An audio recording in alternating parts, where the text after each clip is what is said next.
Hello and welcome to my channel. My name is Lizzie and today we are watching the Tingler. So this was a Vincent Price film, which I am super excited about because I love Vincent Price, but I mean, doesn't everybody? And it says that it is about a pathologist that discovers a parasite that feeds off people's fears, or grows stronger as it feeds off people's fears. Something like that.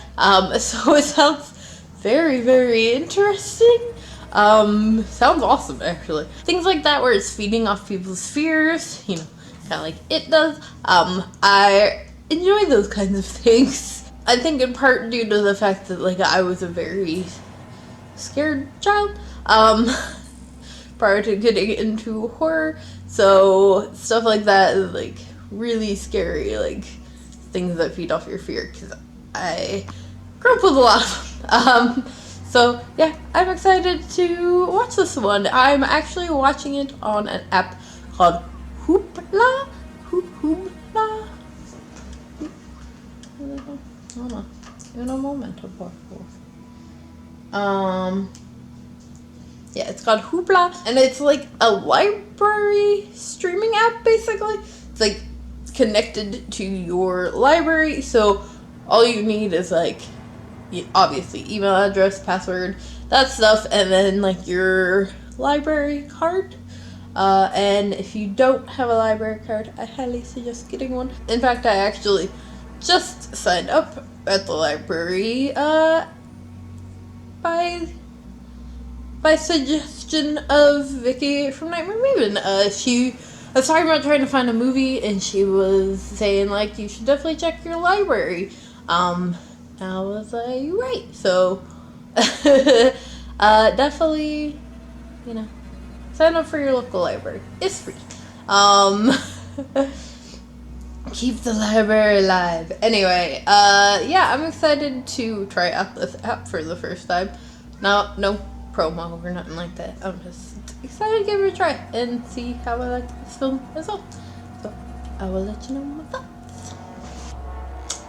So just finished watching, and this is a weird one, faux show, but I really liked it. So like I said, it's about this doctor. His name is Warren. He is played by Vincent Price, and he is doing this experiment to find out, I guess, what kind of causes our fear. We're really just trying to find out more information about fear in general and how it affects us, and how, people die of fear. That is a thing.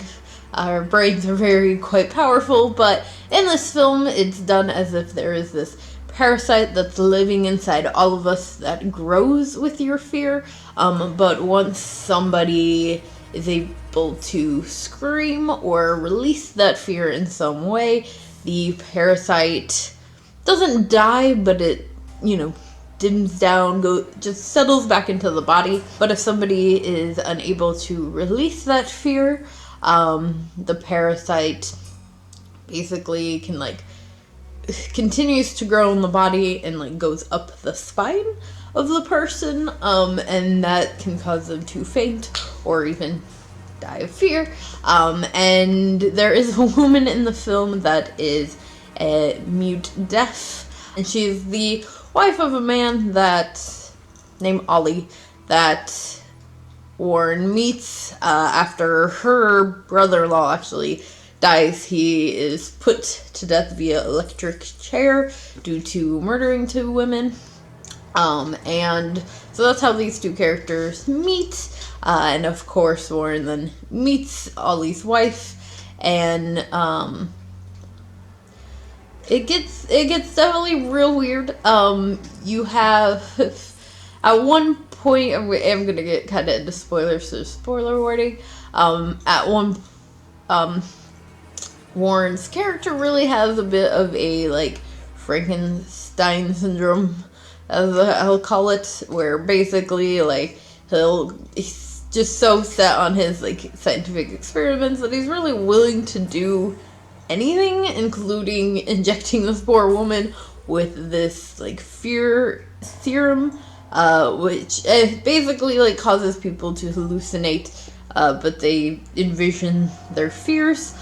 He does inject himself first with it, kind of does like a test run with it, but he ends up screaming and fainting, and so he wants to, of course, do the experiment on someone who is unable to scream, so hence this woman, which is really fucked up, and she ends up dying of fear, and his character doesn't really seem to like feel that much guilt about it, or really like any concern about like his part in it. You do find out that it was in fact not just his fault. The fear serum or whatever, that wasn't just strictly what killed her. It was in fact Ollie dressing up as these monsters and different things in an attempt to scare her. So in fact it's her husband that murders her, but Warren still is just like very kind of nonchalant about the whole thing up until obviously he finds out, and then even that, like his tone, just the way this character is very nonchalant about like everything that happens and everything that he does. There's, you know, all this drama between him and his wife. She is this rich woman who is just, he refers to her as being evil. She really is kind of like a horrible person. You know, she's like publicly cheating on him, and you know, she's shoving it in his face, and he and everybody else is like aware of what she's doing, but she is kind of doing it to get his attention, because he is so just focused on his experiments, that he really pays her like no attention whatsoever.